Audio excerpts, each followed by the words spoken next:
Welcome to Werezilla's Retrospective. I'm your host, Werezilla. I bet you're real proud of the fact that you were able to correctly guess what today's topic is. I'm not going to point fingers, but you know who you are. Then again, given we ended our last outing with the Digimon theme song, I remember when I was a kid, there would be serious shouting matches between classmates who assumed either this was a ripoff of Pokemon or the other way around because of the name, when really that was just prepubescent children being ignorant. I mean, sure, both are anime and both have the mon suffix, but when you compare Pokemon's prevalence to Digimon's, it's apples and oranges. And Digimon's appeal is undeniable, being a series about a group of kids who team up with creatures from a digital world to face off against evil digital monsters. The franchise has since taken to having each season be standalone with a new group of kids, known as Digidestined, and their Digimon partners each time, but that wasn't always the case, with the second season being a direct follow-up to the first. That format sounds familiar to me for some reason. And during the second season, it of course got what any good series gets. A movie. At least in America, it's a single movie. See, Japan's approach to making a theatrical release for their particular shows are somewhat unconventional by the standards of this in the States. I'll go into more detail about that when it becomes relevant. Now, our opening is both good and bad. Good in that it opens with the show's theme song. Such a simple idea that you would think more movie adaptations would do. It's bad because they decided, for some ungodly reason, to do a rap version of the song. The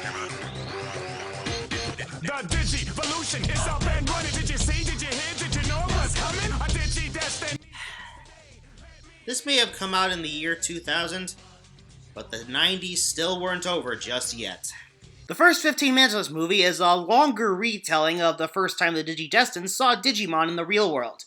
A bit unnecessary since it doesn't have anything to do with the overarching plot of the film, save for the film's ongoing narration by its youngest team member, Kari, revealing that while Greymon and Parrotmon's battle is going on in Japan, a kid in America by the name of Willis was also getting a pair of Digimon of his own.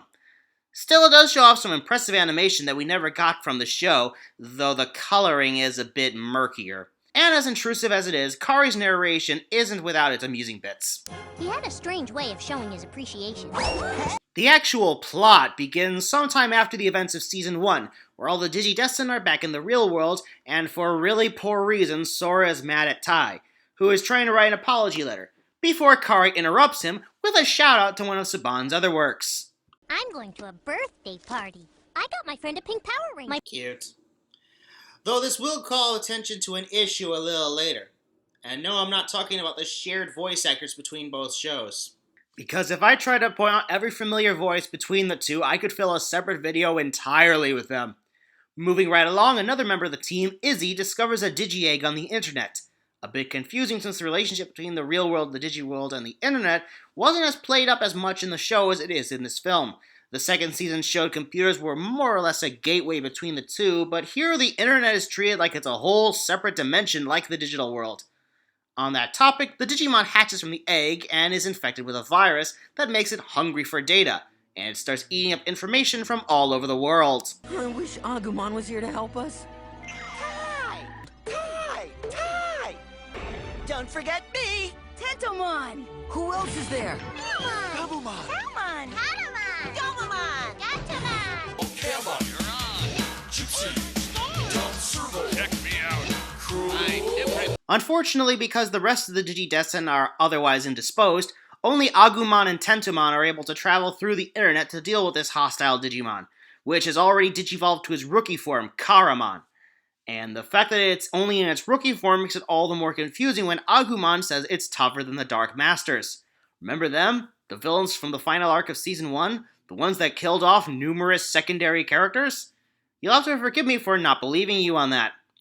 Though admittedly it does digivolve straight to its ultimate level, Infernmon, during the fight, and displays some genre savviness by attacking Greymon and Kabuterimon before they get the chance to digivolve into ultimate level 2. Fortunately, two more Digidestined, Matt and TK, are able to get online, which allows their Digimon partners, Gabumon and Patamon, to join the fight. Agumon and Gabumon warp digivolve to their mega forms, War Greymon and Metal Garurumon, but Infernmon still has the upper hand because, and I can't believe this is a thing, people all over the world are emailing the two and the emails are slowing them down. an issue that never came up before and is only doing so now because they're fighting in the internet instead of the digital world. How convenient. Which makes me wonder, if people all over the world are watching this fight, does that mean they're also seeing the Digimon Digivolve stock footage, or are they seeing it in real time? Unfortunately for little Patamon, he doesn't get a chance to get into the fight, as he is interrupted by Informon digivolving into his mega form, Diaboromon. Diaboromon. Unsurprisingly, this is a dubbing error, as in the original Japanese, it is in fact Diablomon. And this is why I wanted you to keep that little Power Rangers reference in the back of your mind. I said this movie came out in the year 2000, after all, and do you know what else came out in the year 2000? Power Rangers Lightspeed Rescue, a show that has a character named Diabolico. And keep in mind, they didn't take the name of his counterpart from QQ Sentai Go-Go 5 and translate it into English. That's a name Saban came up with themselves, so Diaboromon can't be an attempt at censorship, not if they get the pronunciation right in Lightspeed Rescue. I can only assume the dubbers misinterpreted the original Japanese dialogue, and since the letters L and R are interchangeable in Japanese, they just rolled with it. Though the next bit that happens isn't really their fault per se. See, if you're familiar with the movie War Games, then a lot of this may seem familiar to you, and to complete the parallels with that film, Diablomon, yes I am using the correct name from this point, launches a pair of nukes. One aimed at Ty and Izzy, and the other aimed at Colorado, where that Willis kid lives. Yeah, Izzy mentioned him a couple times before, and trust me, he'll be relevant eventually. Diablomon multiplies himself into millions of copies and takes advantage of War Greymon and Melgarumon's slowed connection to pulverize them into unconsciousness. And then Ty and Matt, travel into the internet. Yeah, Kari's narration pops up again, but even having her admit that they're not sure how these two got in there doesn't actually solve the issue of how it happened. And then the very same logic that made the two Mega Digimon vulnerable is turned right around as the support from all the people sending the emails allows them to merge together into the powerful Omnimon. And this design, I'm a bit mixed on it. I like the arms representing the two Digimon with the sword and cannon combo, but the rest of the body doesn't reflect the combined nature of this thing. Fortunately, Izzy's plan is less contrived, as he forwards the emails to Diablomon so it will slow down long enough for Omnimon to strike the final blow, destroying it with a second to spare. Of course, how this stops the nukes from exploding upon impact isn't clear since the countdown was to impact, not launch, and yet when one lands in the water, all it does is cause a single large wave. And with Diablomon defeated, you'd think the movie's over, right? Technically, yes. It's about time I explained something to you. Japan does things a little differently when it comes to making movies based on their shows. It's very, very common for any given Japanese show to have anywhere between 1 to 3 movies a year taking place during the events of the current season, but unlike a feature film, these tend to be the length of an average episode from the show, sometimes stretching out the length of a two-parter. And while the stakes of the movie itself tend to be slightly higher, ultimately it plays out like an episode with a larger budget.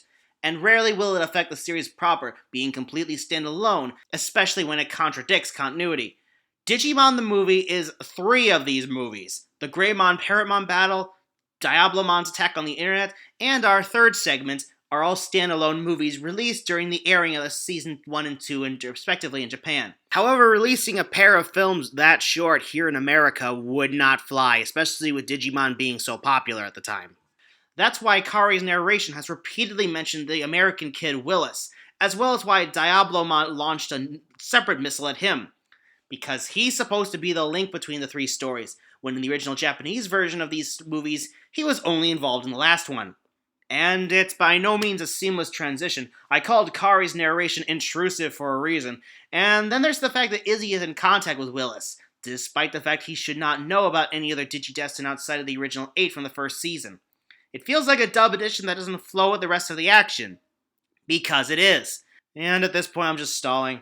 Our final segment takes place during the events of the second season, where we see TK, Kari, Patamon, and Gatomon in New York, where we finally get to the Willis plot, as one of his Digimon has become hostile, and the other one, Terriermon, is defending him. All right.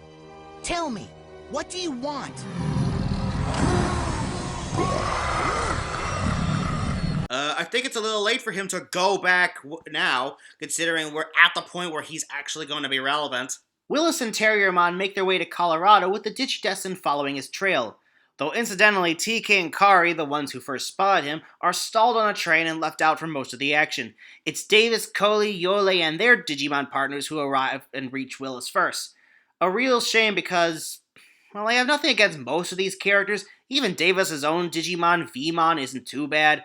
But Davis himself is a character I never really cared for. I think Kari's narration sums it up best. Yeah, I know. Davis looks a lot like my brother Ty. They even have the same personality. Yeah, I think that's it. His infatuation with Kari herself is something that could get really annoying, especially in this movie. Honestly, even as a kid, I knew it wouldn't go anywhere. And yet people still hate the epilogue to Season 2. Willis explains he tried to create another Digimon of his own, somehow, but it got infected with a virus, the one that turned it into Diablomon, and after his defeat, it infected the ones he already had. He just can't fight it. I know this won't end until he's destroyed, but I can't do it. It's all my fault, not his. What's the matter with you? That's the saddest story I ever heard. I'm the one with the problem, not you. Get over it. Okay. Well, that was quick. Davis agrees to help Willis get his friend back, and Terriermon promises to be there for him no matter what, like any good Digimon partner would. There's nothing really wrong with this material in and of itself, but it highlights yet another issue with these standalone short movies in Japan. They have a habit of focusing on a new character exclusive to the film, which often will not appear in the show proper. They will get support from one of the main cast, but ultimately it's their story. Our heroes face off against the hostile Digimon as it continues to digivolve and somehow makes them de-age. And then TK and Kari show up late to the party just so Patamon and Garumon can use their never-before-seen, and never again will, Mega Forms, which in turn only exist to create never-seen-before, never-established before, Golden Digi-Eggs, which allows Vmon and Terriermon to armor digivolve to golden versions of their Did I mention the Eurus was originally a standalone feature that had no impact on the series proper? Well, the virus gets destroyed, and so does the hostile Digimon. But he's subsequently reborn as a Digi-Egg during the end credits.